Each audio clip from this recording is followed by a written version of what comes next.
Namaskaram. Mahabharatam, 17th day of war. Karna was made the commander-in-chief, and on the first day, that is the 16th, Karna couldn't do much. The Kauravas suffered heavy losses. So when Duryodhana complained, Karna said that he wants a good charioteer who is comparable or better than Krishna for Arjuna. And he specifically asked for Shalya.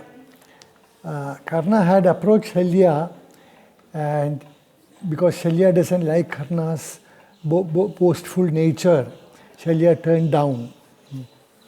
That is why Karna went to Duryodhana and made this request. Karna's contention was that he was superior as a warrior, superior to Arjuna, but he didn't have a charioteer comparable to Krishna. And he specifically asked for Shalya. Duryodhana said he will try.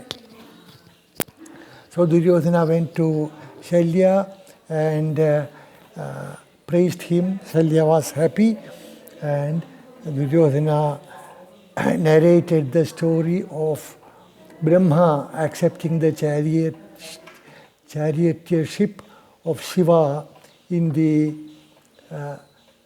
Tripuradahana story. We covered all that yesterday. So at the end, Shalya agreed, and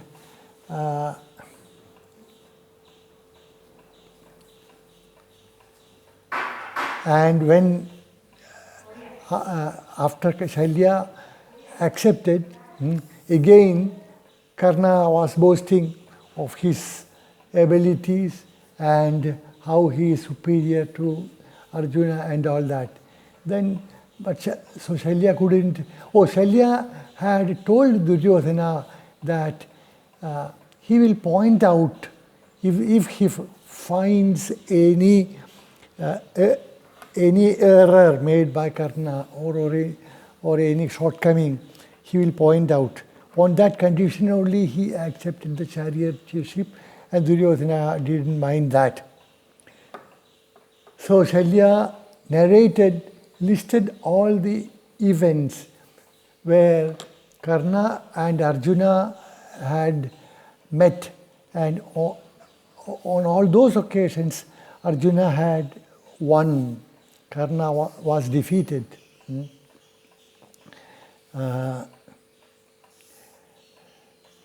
And so there was nothing Karna could say against that, but simply said that he will give valuable gifts, hundreds of elephants, thousands of horses, valuable gifts to anyone who take him where Arjuna was fighting, as though that because he doesn't know where Arjuna is, that is why he cannot go to Arjuna and start fighting and defeating him.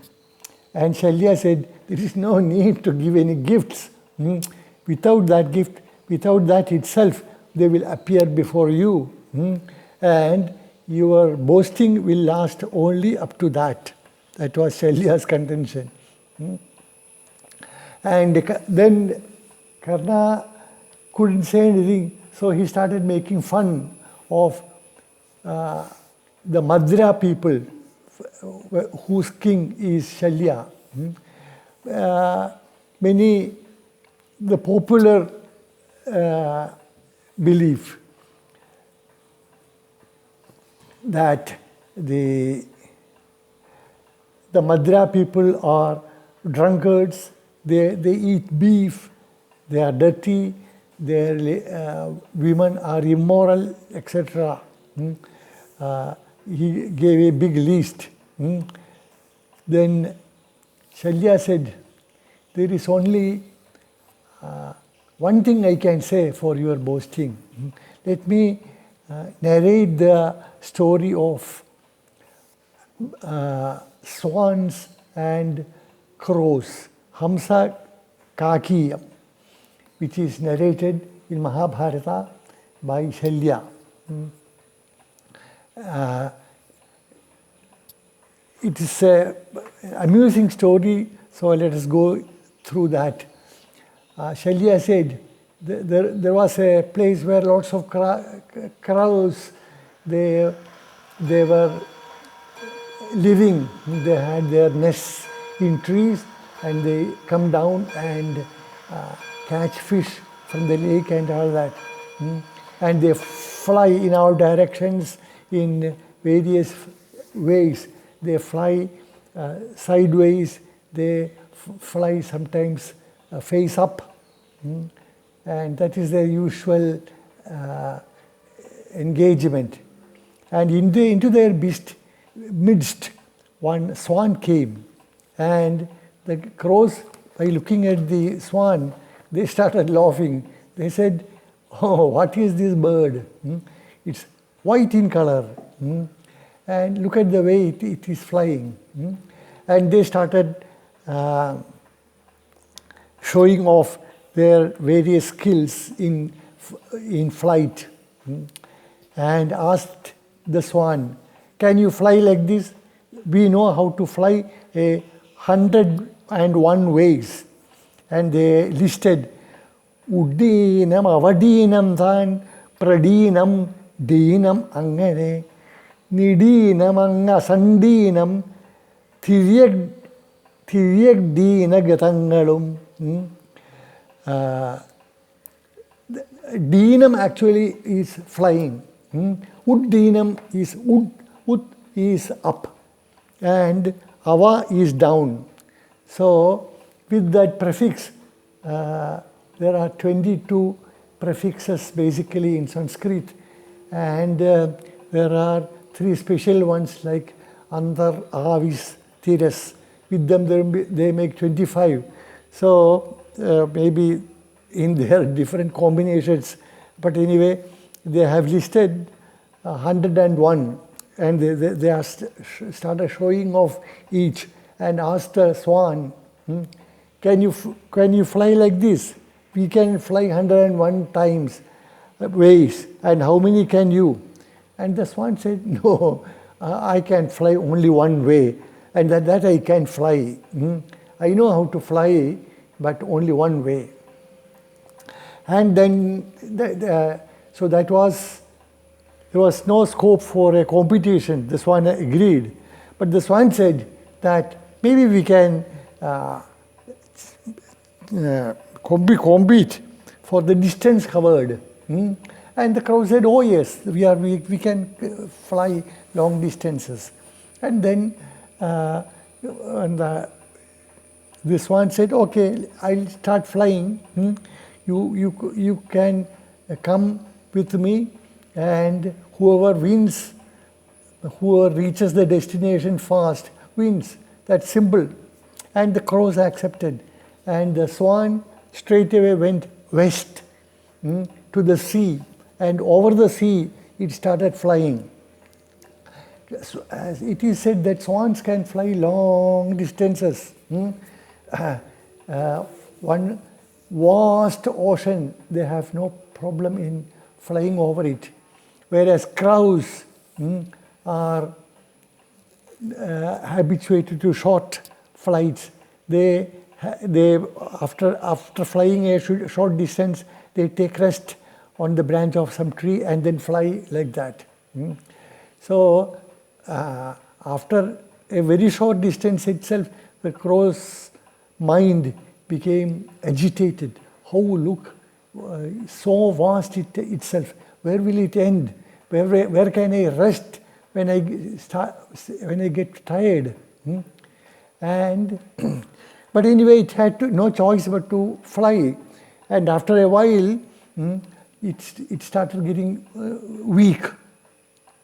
And the swan made fun of it, saying, "You listed 101 types. What type is this which you are doing now? You are falling into the water, and somehow you are escaping and coming up, and then you are again falling down. What type is this? Just made fun. But anyway, after a while, the crow couldn't fly anymore. It was tired. It pleaded to the swan, look, I am falling down. I can't fly anymore. And this is only what I can see around is the vast ocean. Please save me, otherwise I will die. So the swan made fun and carried the crow on its back and came back home. That is the story. And Shalya concluded saying that to Karna, that you are like that crow in that story. But Karna had only one reply, that is, he continued making fun of the Madra Desha, the land of Madra. And Karna, before starting the day, he himself remembered the curses he had received. The most important one was Karna wanted to learn from Parashurama, who was considered to be the best in the land. Drona himself learned from Parashurama. So Karna went to Parashurama. It was known that Parashurama didn't teach Kshatriyas. He was arch enemy of Kshatriyas. So Karna went in the disguise of a Brahmin and started learning. He was a very good student. He took care of Parashurama, did all the services. And one day Parashurama was taking a nap on Karna's lap.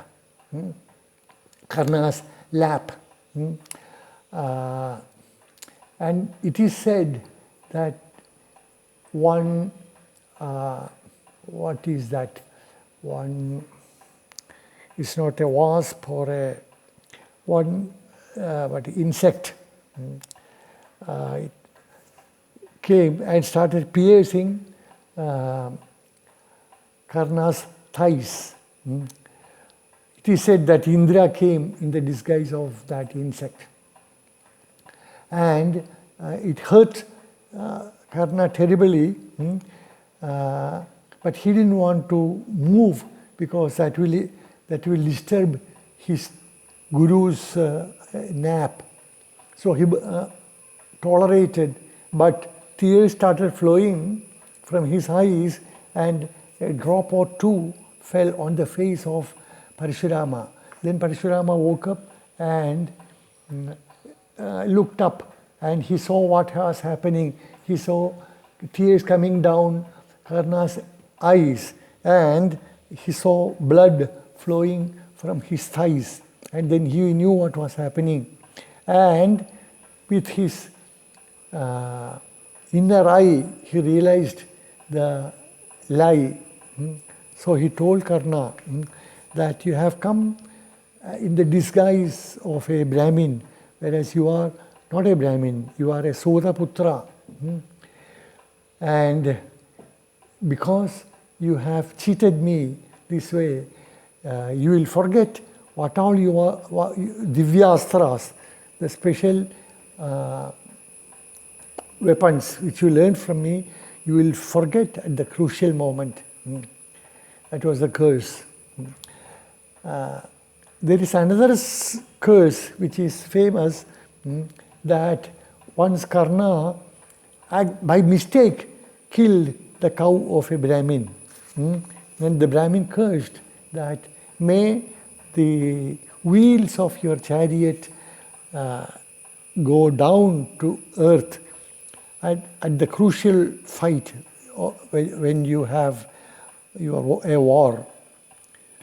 And that is not mentioned in this context, but I remember elsewhere in Mahabharata. But anyway, it is popularly said that those two curses affected Karna terribly. So Karna narrated this story, and he said, but anyway, I shall, when I meet Arjuna, I shall fight against him and kill him.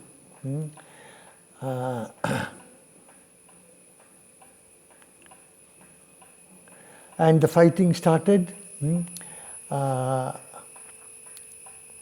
There were 2, 3, half a dozen famous battles that day. There was one between Karna and Yudhishthira, and first there was one between Duryodhana and Yudhishthira, and Yudhishthira lost, and another between Karna and Bhima, and Karna, because a powerful arrow from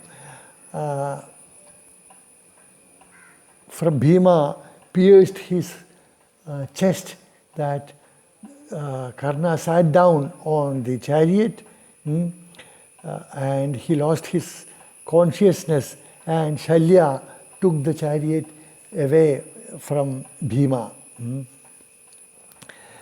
Bhima also killed 6 of the sons of Duryodhana that day. Each day, Bhima kills sometimes 6, sometimes a dozen, at times over 30. On the important days, he killed over 30 of Duryodhana's brothers. I don't think we can actually account for 100 sons of Dhritarashtra killed by Bhima, though Bhima has taken a vow, because they are not that clearly mentioned in the 18 days of war. And it is said that day Arjuna killed 10,000 Samshaptakas, the pledge takers, by Nagastra. This is one of the powerful divine weapons. And with that we stop today. Our time is up, and hopefully tomorrow we should be able to finish this Karna Parvam. Namaskaram.